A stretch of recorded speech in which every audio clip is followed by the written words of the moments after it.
Good morning. I don't know if you're attending the conference of actual school teachers. I started doing that some time ago and I realized they start working at 8 a.m. So please be grateful we spared you starting at 8 a.m. The breakfast is at 7:15 and there's also some program before for early birds. So please appreciate it's not at 8 a.m. and we're just starting. So good morning once again. And let me start with an old question, old but still fresh, I would say. How many of you, or would you rather consider teaching art or crafts? Please raise your hand who rather considers teaching art. Okay, old questions tend to be difficult. That's why they're still alive. Anyone for art? Great, I see many hands, thank you. Who will rather consider teaching crafts? Yeah, I see all my School of Education colleagues, thank you, that's what I expected. Okay, keep that in mind. Now I want you to think about teachers.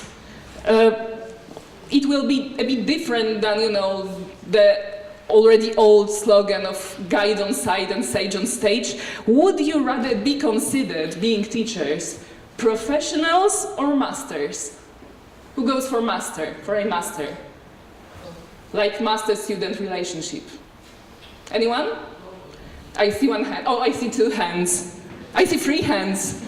Yeah, I'm very much, in the camp of masters myself. So, but I will get back to that. Who will be rather considered a professional? Again, I see all my School of Education colleagues, thank you. I have no idea what the rest of you would like to be called or considered, but you might tell me afterwards. So, these are all two old questions that we had to figure answers to, or the battles we had to fight when we were designing and developing the School of Education, our School of Education. Actually, we had to fight those battles and answer those questions twice. First, at the stage of developing the curriculum, and yet again, for the second time, when we were working on our narration. Because apparently the narration is as important as the curriculum itself, and we don't know that by now, especially with our recruitment of our second cohort. So when we know where we stand, let me introduce myself. My name is Magdalena Radwan-Revenszew, and I'm the president of the Foundation of for Quality Education, which is the mysterious vehicle behind the School of Education, the Polish-American Freedom Foundation and the University of Warsaw School of Education. I am also, together with my dear friend Michał Miąskiewicz, who sits there in the back, the history of our School of Education, since I'm with the School of Education from the very moment when PAF started exploring the options and exploring the idea of having a fully fledged teacher training institution of their own. I am not a teacher. Well, I am a lecturer at the School of Education, but I am not a school teacher. I'm a researcher, and I'm an exception at the School of Education. I learned a lot, you might imagine. I'm a researcher working on education. I had a chance and privilege to work with many of you first at the Institute for Social Sciences of the University of Warsaw and then at the Educational Research Institute. I'm glad to see all the colleagues here in the room. I also see some of my masters, the two of them, and well, let's say guides on my side in the room.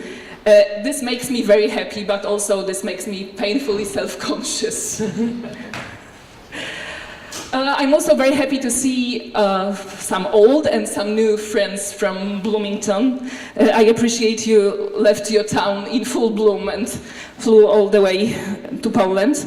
I do hope you will find it worthwhile and you'll be back next year, so we'll really make this seminar a tradition. One more technical thing, if you have questions or comments, please do not hesitate to stop me and write them and ask them right away. Again, my fellow School of Education teachers say no one should speak ex cathedra for longer than, 7 minutes?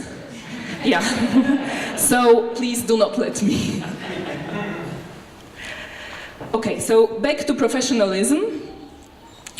I asked my 5-year-old, what does professional mean? Trying to figure out what the public opinion state of mind is. And he said, I think it's something difficult, something complicated but very good. That's pretty much how we built our narration at the School of Education. But being serious, of course, you all know that professio in Latin means taking the vow, so formally joining the religious order. And this is also very adequate for our School of Education, since our students, and I see a student back there, the student of the current cohort of the School of Education sits in the back of the room. Welcome. They are considered members of an order, of a religious order by their colleagues from the University of Warsaw, because they never go out. They have no life outside school. That's how demanding School of Education program is for our students. So it's kind of like taking the vow, yeah. Okay, so where did we start? PAF tried to, I'll be speaking for PAF since I'm here, but there are people in the room who are much more versed in what PAF actually tried to do and who are much more entitled to say what PAF tried to do. This will be my interpretation, how we ended up there. But I believe that there was lots of work being done in the area of schooling. Arlene? I'm taking the opportunity to stop you as you requested, but maybe for the colleagues from Indiana University who might not know what PAF stands for, if you want to. Andrew, would you mind telling the American colleagues for what does PAF stand for, or what PAF actually is? So PAF is Polish American Freedom Foundation, but I think I'll just give 3 minutes to Andrew and ask him. Would you? Just, just one brief sentence or 2 brief sentences to cover what PAF is. Very briefly, this foundation was created in 2000. There was after '89, there was a Polish American Enterprise Fund funded by USAID. And when there was to encourage small businesses, basically a capitalist society. That program ran throughout the 90s very successfully, and lo and behold, the money that was given for that fund for giving out loans, all was returned. It had never happened to the US government. And there was this aid money out there, and some of the people who were involved in the Enterprise Fund, like Zbigniew Brzezinski and others, Nick Ray, a former ambassador to Poland, encouraged the government to set up a new foundation with half of that money. So we had a large endowment of $250 million, and to work on programs for continuing the transformation of Poland, the social, educational transformation of Poland. And it's developed a wide range of programs, but almost the majority of them in the education field. And this idea of a teacher's college began to be considered a few years ago. We started discussing it with Columbia, a teacher's college, and it's now really just started with its first classes over the last year. And that's the origin of it. And the idea is to create the seed of something that of a new approach to education that will spread not just for the graduates of the Teachers College, but working with the University of Warsaw as a partnership, and then with other educational institutions and high schools, particularly around the country, that we encourage this new approach to education in Poland. Thank you. So now let me use the acronym PAF freely, since you already know what you're dealing with. You know, in Poland, you actually don't need, you do not need to explain. Everyone gets it. Okay, so to rephrase the story that Andrew has just provided you with, there was a political and economical transformation in 1989. There was a transformation of schools and schooling system, which was largely helped by PAF, to put the story very briefly. And after 20 years, PAF asked itself what Poland should do to make further improvements in education and what PAF can do to contribute to it. And, well, to put this question in a, well, say frivolous way, it was how to become the second Finland. As you all know, like all the educational specialists keep asking themselves the same question. And how PAF can contribute.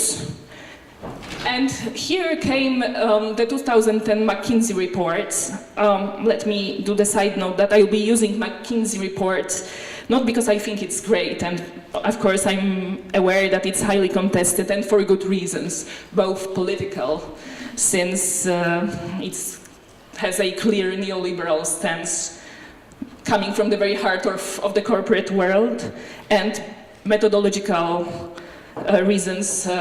It's criticized for overclaiming because of using most different systems design, but still it comes handy, and it came handy for the policymakers in, let's say, 2010 in Poland. So I'll be referring to different theories of professionalism afterward, but right now let me stick to McKinsey and what they had to say. So, and by the way, the McKinsey report has been brought to Polish audience by PAF. It has been translated and printed and, well, disseminated, being generously funded by PAF. So the McKinsey answer, and of course that was the good news for Polish education, how we started from, well, say, fair, then we moved to good, then we moved to great, and there's only one level considered in the report, coming from great to excellence. So the answers, how we should proceed, coming from report, are concerning two levels, from good to great and from great to excellence. And of course, there is a very big name behind the report, as you all know. It's Professor Michael Barber, and it's basically his answer. So McKinsey's answer was that the potential of changes by changes in structure and resource has been exhausted by now. So it's not what we need in Poland.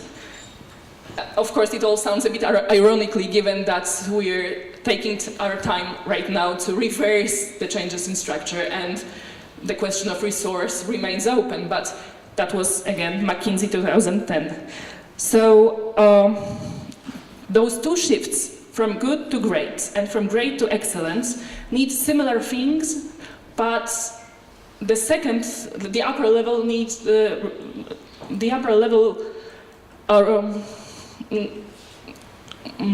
for go to the upper level, you need to go beyond the first one. So to go for good to great, a system needs to concentrate on shaping the professionals, so raising the caliber of teachers by raising their competence, both of existing teachers and then entering teachers. And you need to introduce school-based decision-making. And McKinsey claims that we already started doing it. That's the basic level. But in order to further excel, the system needs to go beyond introducing standards, competence frameworks, and needs to become flexible, provides effective educators with greater pedagogical autonomy and trust. So that's the uppermost level. And that's kind of PAF tried to do. They decided to launch the Poland's first school of education, fostering teacher professionalism of entering teachers by taking people who haven't yet been trained to be teachers, And PAF's model of impact has been envisioned as educating the students to become professionals, but then for them to radiate on the system when they're already in school, in schools. So yeah, we explicitly made this goal of educating professionals. And since sociology of professions has by now grown into a field, and it has a huge literature, and some of the prominent authors of also the Polish books on teacher professionalism are or will be here in this room later on, to mention Professor Michalak, for example. Let me tell you where I stand in this theoretical discussion. I prefer Elliot Friedson's third logic approach, when you see professionalism as a third way, apart from a free market logic, model Adam Smith, or apart from a bureaucracy logic, model Max Weber. So professionalism is more than introducing standards. It's about autonomy, self-regulation, and trust. Okay, but even if there are different theoretical approaches, most of theorists commonly agree that teaching as a profession features several common things. One is a common body of knowledge. So all the teachers agree how to teach effectively, what works. They're self-regulated, so they have their own standards of performance and of conduct. They're autonomous. They decide what works best in the particular situation, and they're driven by their striving for quality rather than by external assessment. They have the professional identity. They define themselves as teachers, and they're proud to do so. They cooperate. Much of their professional development, of course, they focus on lifelong learning and they keep developing themselves. But much of this professional development is done in the cooperation of their fellow teachers, and also by professional organizations and other bodies of that kind. So let me show how this works at our School of Education. When we say School of Education, I guess Indiana colleagues might envision something more similar that you have at your university. Here, it's a new School of Education, so it's a small scale. It's by now 2 programs. One is our key program for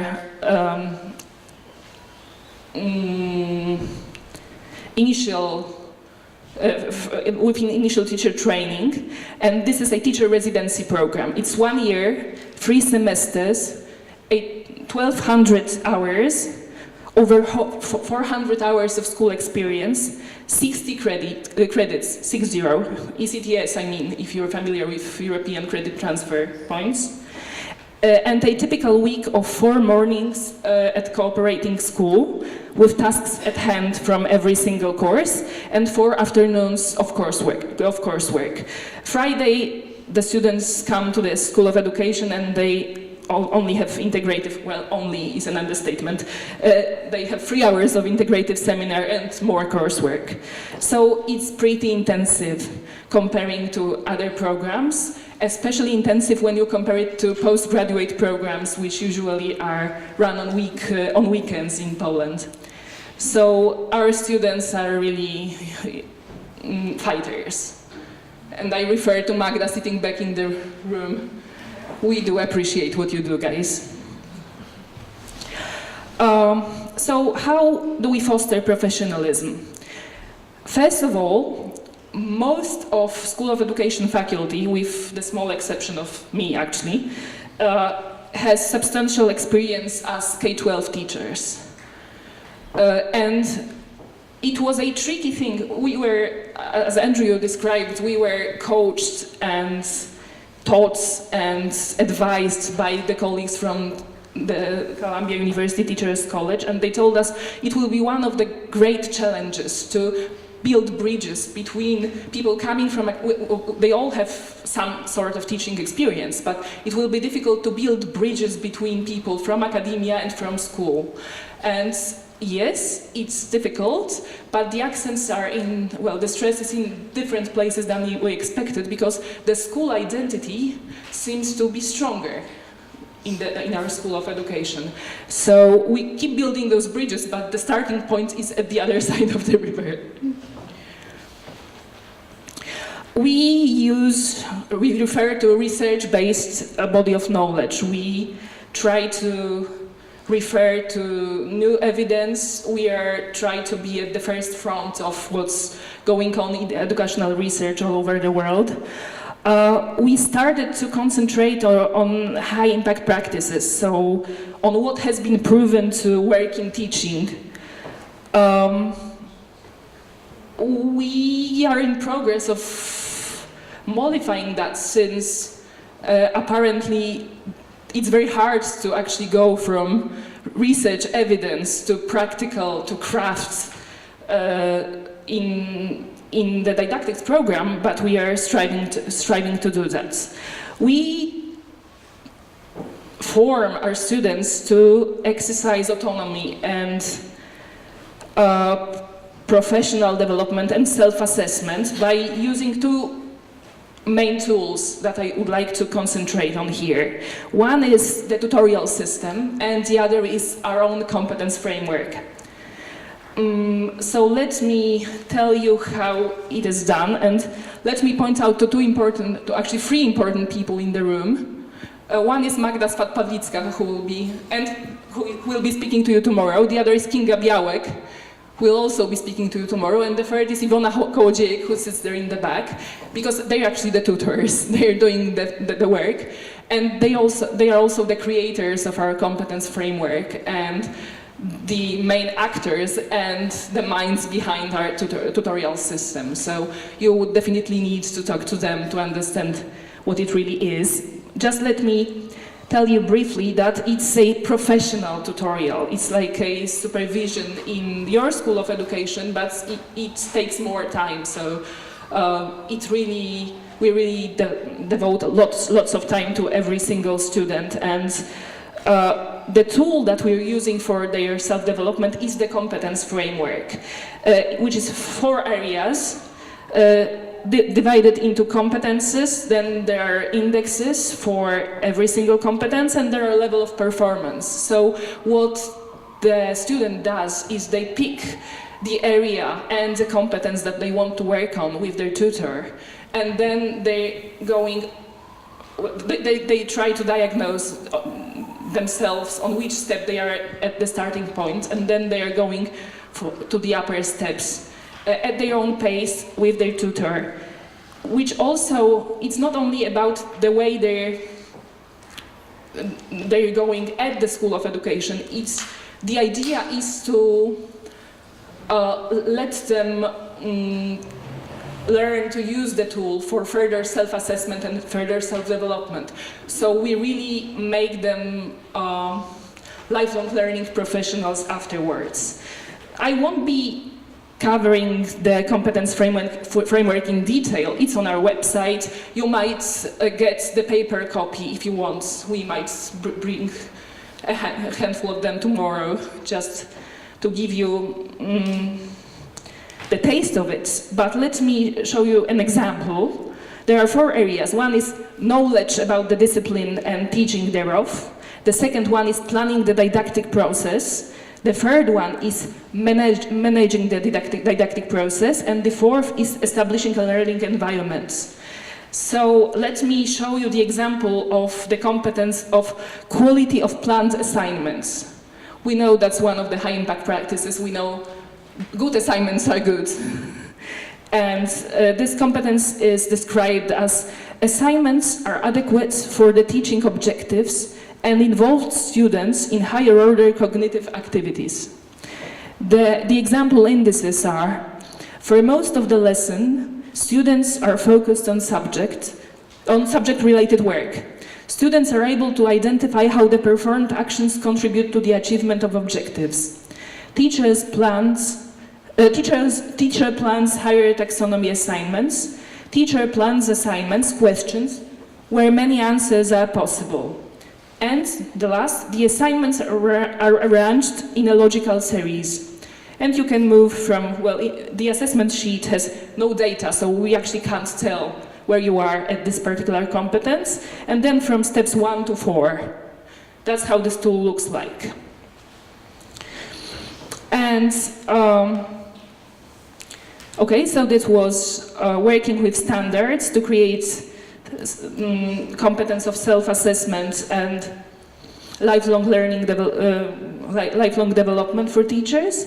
And the last thing that I wanted to mention is we try to create open door culture with our students. And it means two things. One is simply opening doors. So if you look typically if you look at the Polish school, there is a one classroom, one teacher, one class, one group of students model. And you can't actually observe teachers doing teaching. So what we teach our students is not to be afraid of another people in the room. We do lots of observations, also peer observations. And we train them to not be afraid of someone watching you. And another thing is we do work with peer review, which is terrifying not only for the students but also for the teachers at the School of Education. But we're getting better at it, I hope. So that's how we foster professionalism, or we try to foster professionalism at the School of Education. And let me reinforce Freud's understanding of the third logic. Standardization, even understood in a favorable way, so not unification, not homogenization, but introducing standards of quality, is not enough. And let me quote here one of the great teachers of mine, Professor Jerzy Akser of Warsaw University: there is no education when there is no relationship. And that's what we are trying to do at most at our School of Education. Actually, in Poland, we have another great narration describing teachers and their role in the society. We tend to think about teachers as the core of intelligentsia, and about their role as service. It is contested, but it still remains important for Poland's way, the way of thinking of Poles. This is partly why we envisioned the School of Education not only as a professional training program, but as a chance of, how to put it, broad formation, intellectual, moral, and civic. We try to bridge, it's also highly contested, this notion of broad formation within the School of Education. So we keep fighting those battles for good, I hope. And I do hope my colleagues realize that my speech here is the ultimate surrender, because I do speak in favor of professionalism rather than in favor of the mastership. We do not seize those ideals, and my main evidence for that would be that one of our core courses is the social and economic and emotional learning course, which kind of grew to be, well, one of the main, or the main course, and the one that we plan to make a difference with. So we do not seize those ideals. So maybe it's not the ultimate surrender. Professor Choińska started speaking on trust, on how building trust is our main mission of the University of Warsaw, of the research community, of PATH, of the School of Education. And that's actually my main point, that fostering professionalism, we are trying to build up trust in the classroom, at school, within the teachers' professional community, and in higher education community, and at the policy level. Because that's how we see the impact of the School of Education. That's how we think the transmission of what we do in the School of Education is possible into onto the system. And one of PAF's goals from the very beginning was for the School of Education, for the Teachers College, to radiate on the system. That's our big hope for the future. And I'm nearly finished. Let me make one small note here.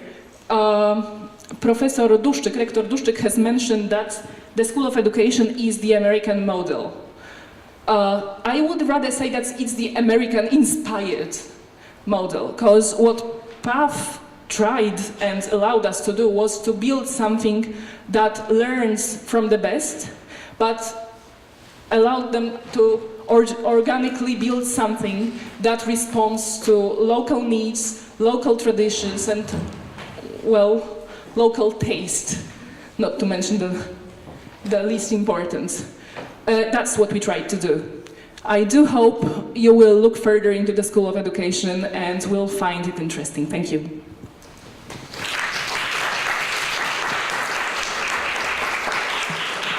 Thank you very much, Magda, for this very inspiring talk.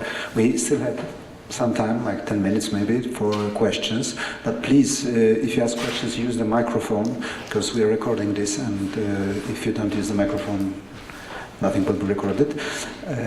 So use the microphone you use for questions, and you use the one on the desk for. So, are there any questions? Yes. Yeah.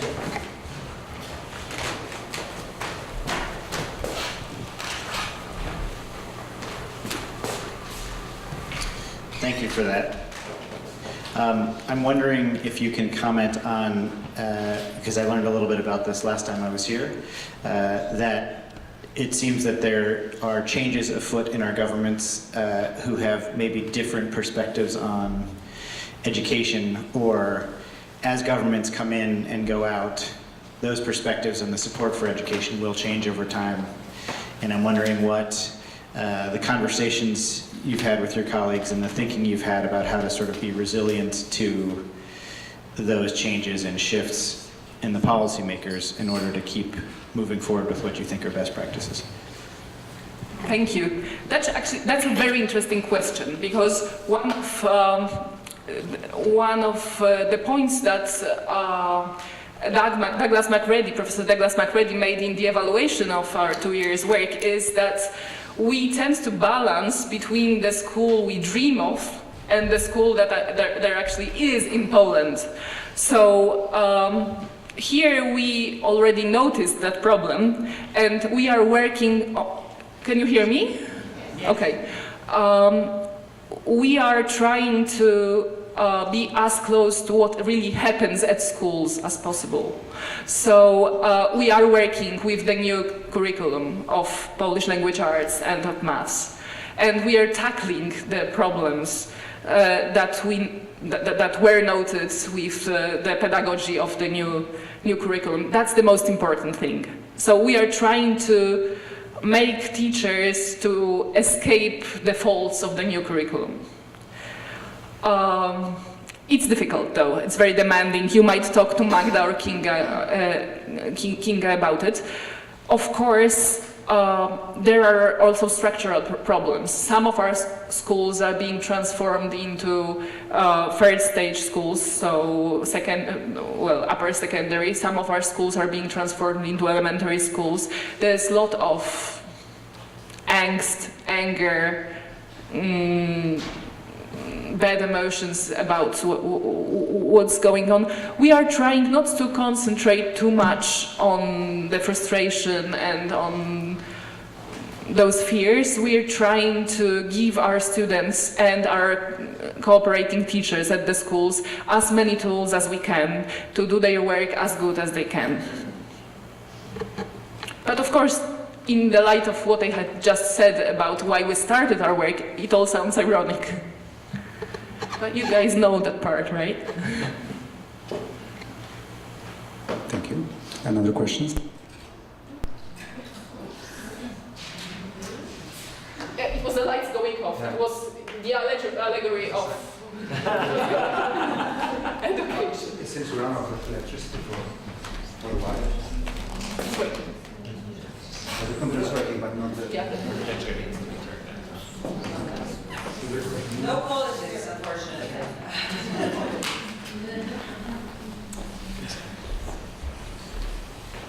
Thank you. Anna Fornalczyk from PAF. Well, I think that there is no good time for our educational system, but within this system, we may improve a lot. For instance, mathematics. Mathematics is not history and other social subjects. And I may say that a lot of pupils in Poland have got very, very big problems with mathematics. Why?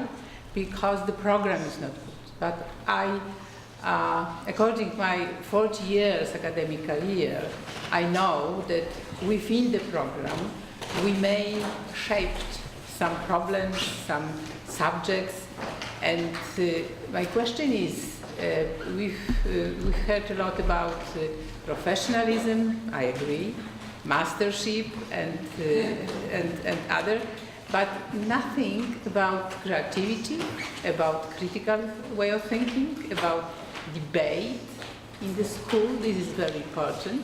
I know the English school system, and I know that pupils in primary school, they used to have a debate on very simple issue, because there is no problem that we have to formulate very complicated subjects for this debate. No, the technical of debate and change the argument. I may say that from the top we have got now very, very bad examples, not only in Poland, over the world. And what do you think about this creativity, critical way of thinking, debate? Is it, there are also some topics in the program of Teachers College? Thank you. I'm afraid, no, it doesn't work. It's gone. Can you hear me? Yes. Okay. I'm a loudspeaker. Speak loud, and we're waiting for something. So right now we're stealing the show for Magda and Kinga tomorrow, because they will be covering the issue how we train argumentative skills with our students in order for them to work with their students in schools. But let me just say that's one of the key competences, four key competences of Polish language arts program. One is argumentation, one is critical thinking, one is reading, one is writing, and the fourth one is interpretation of texts. So we do put a lot of stress and attention on it. Understanding, yes? Yeah. And right now, I haven't even thought that there are so many formats of debating before we started this program. Like, I think, asked Magda, our student in the back, but I think we used about 10 debate formats this year. So not only Oxford debates, but Putnam debates, whatnot. So all kind of techniques for different settings, different groups, different time possibilities. So yeah, lots of attention to it. Thank you. And this microphone, it doesn't work now. So just speak up. Just speak up. So I want to ask about the values behind those practices in critical thinking. Like, so if you're doing, for example, Oxford debate, it's typically like it's not a collaboration type. It's more of a fight, intellectual fight. So I'm asking, like, do you pay attention to what sort of like detailed values you create and characterological types in those students, for example?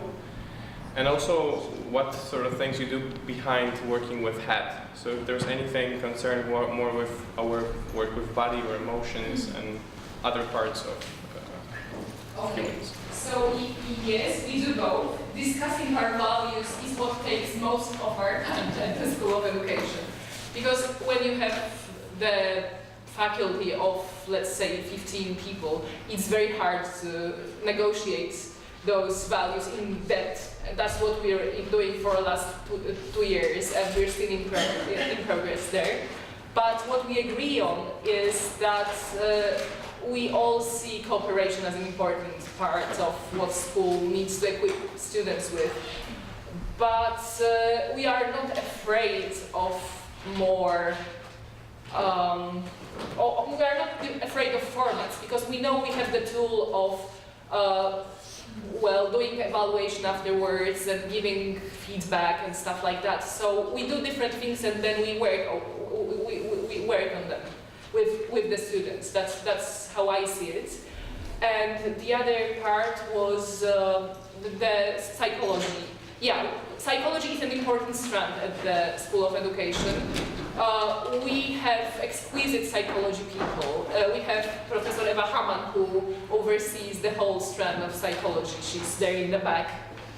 And we have another great colleague who works exclusively for the School of Education, and they not only train our students well academically, they provide them with all the psychology knowledge they need. They train them to work with research. That's very important. We do want our graduates to be able to work with research, because we want them for their practice to be research-based or research-inspired. So they need to know what they're looking at, and that's what psychology team is also responsible for. And the third thing is day-to-day psychological help in dealing with what students are facing at schools. So yeah, this is important. What we're not doing, though, is we're not really doing any neuroscience kind of stuff, because we have a feeling that it's not ready yet to be taught to our students. I mean, the field is not ready yet to be taught to our students. We mentioned that, we mentioned debates, but we do not want to rush into it before we're ready. Okay. Any questions?